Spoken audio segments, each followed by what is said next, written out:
साल सन 1907 की गर्मियां शुरू हो गई थीं। उत्तराखंड के चंपावत की पहाड़ियां प्रकृति के रंगों और रहस्यों को समेटे हुए चमक रही थी।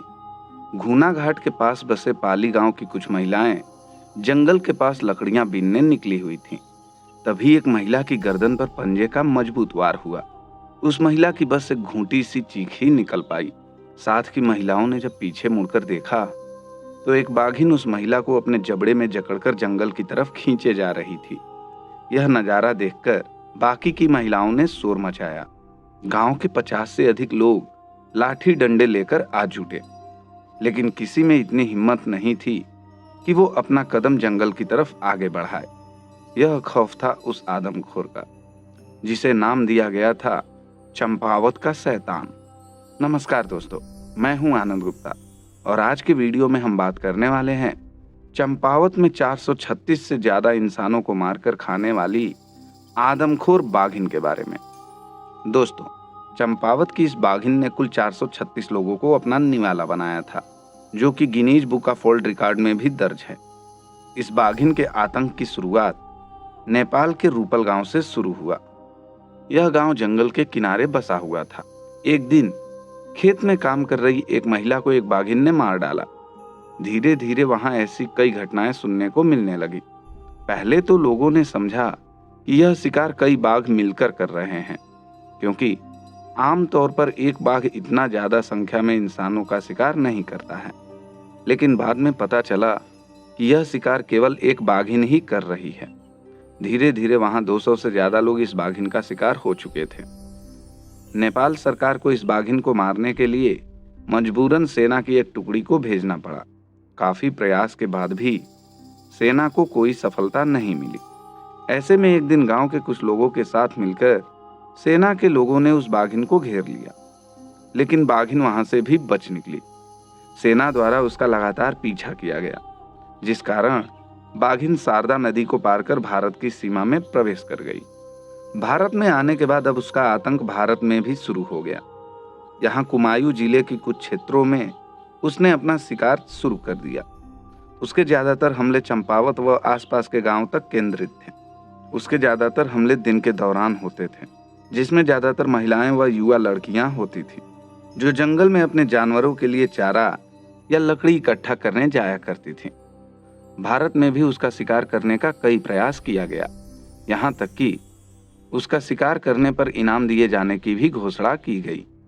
बहुत से शिकारी उसका शिकार करने के लिए आए, लेकिन उन्हें कभी कोई सफलता नहीं मिली, क्योंकि हर बार वह बाघिन हमला करने के बाद रात में घने जंगलों में मीलों दूर तक चली जाती थी और अगला शिकार वह मीलों दूर किसी दूसरे गांव में करती थी। यानी वह हर शिकार के बाद अपना लोकेशन चेंज कर देती थी, जिस कारण उसका शिकार करना लगभग नामुमकिन सा हो गया था। लगातार हो रहे मौतों से उस क्षेत्र के लोगों में काफी दहशत था, यहाँ तक कि लोग दिनों में भी घरों से निकलने से डरते थे। बहुत से शिकारियों के नाकाम कोशिशों के बाद 1907 में नैनीताल के लेफ्टिनेंट ने जिम कार्बेट से उस आदमखोर बाघिन को मारने के लिए मदद मांगी। जिम कार्बेट कोई प्रोफेशनल शिकारी नहीं थे, लेकिन वो आदमखोर जंगली जानवरों का शिकार करना बखूबी जानते थे। जिम कार्बेट ने निमंत्रण को स्वीकार कर लिया, पर उन्होंने अपनी 2 शर्तें भी रखी। पहला, उस आदमखोर बाघिन को मारने का इनाम वापस ले लिया जाए, क्योंकि वो इसे पैसों के लिए नहीं करना चाहते थे। और दूसरा शर्त ये था कि सभी शिकारी दलों को वहां से हटा दिया जाए। नैनीताल के लेफ्टिनेंट ने उनकी दोनों शर्तों को मान लिया। जिम कार्बेट ने अपनी पुस्तक मैन ईटर्स ऑफ कुमायूं में लिखा है कि जब वह पाली गांव पहुंचे तो वहां दिन में घरों और खिड़कियों के दरवाजे बंद रहते थे। लोगों ने खुद को घरों में कैद कर लिया था। इस गांव में आदमखोर बाघिन ने हाल ही में एक महिला का शिकार किया था, जो उसकी 434वीं शिकार थी। यह किसी भी आपदा या हमले से बड़ी हत्या थी। पाली गांव में बाघिन का कुछ दिनों तक इंतजार करने के बाद कार्बेट को पता चला कि आदमखोर बाघिन वहां से 15 किलोमीटर दूर चंपावत में देखी गई है। कार्बेट तुरंत चंपावत गांव की तरफ रुख करते हैं। वहां पहुंचते ही उन्हें पता चलता है कि बाघिन ने अपना 435वां शिकार एक महिला को बना लिया है। कार्बेट को चंपावत के डाक बंगले में ठहराया गया।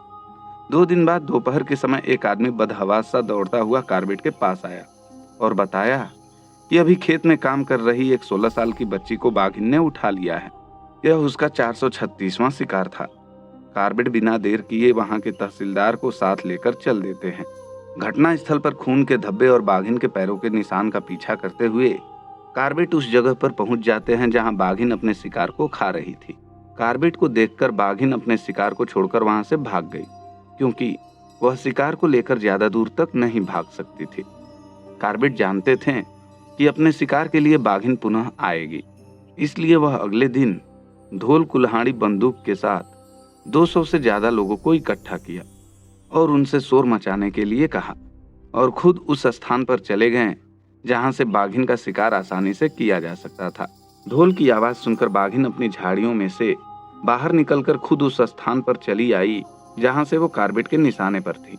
जिम कार्बेट ने बाघिन को पहली गोली पीठ पर तथा दूसरी गोली सिर के निचले हिस्से में मारी। फिर पास जाकर उन्होंने तीसरी गोली मारी, लेकिन तब तक चंपावत की शैतान दुनिया को अलविदा कह चुकी थी। नरभक्षी के मरते ही जश्न का माहौल था। तभी जिम कार्बेट ने कुछ ऐसा देखा कि जिससे उन्हें इस बाघिन को मारने का बड़ा पछतावा हुआ। उन्होंने देखा कि बाघिन का जबड़ा पहले से ही जख्मी था और उसकी दाहिने तरफ की ऊपरी तथा निचली कनाइन दांत टूटी हुई थी, जिससे वो अपनी साधारण शिकार करने में भी सक्षम नहीं थी। इसलिए वो जानवरों की अपेक्षा इंसानों का शिकार करने लगी थी, क्योंकि इंसानों का शिकार करना आसान होता है। दोस्तों, कोई भी जानवर नरभक्षी तभी बनता है जब वो जंगली जानवरों का शिकार करने में असमर्थ हो या उसे इंसानी मांस खाने की लत लग गई हो। यहाँ भी कुछ ऐसा ही देखने को मिला था। बाद में जांच से पता चला कि बाघिन को किसी शिकारी ने गोली मारी थी। वो गोली उसके जबड़े में लगी थी।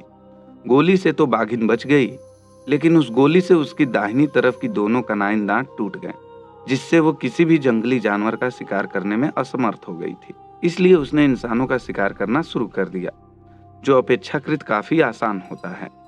तो दोस्तों, आपके नजर में बाघिन द्वारा किए गए 436 हत्याओं का असली जिम्मेदार कौन था? आप हमें नीचे कमेंट बॉक्स में जरूर बताएं। धन्यवाद।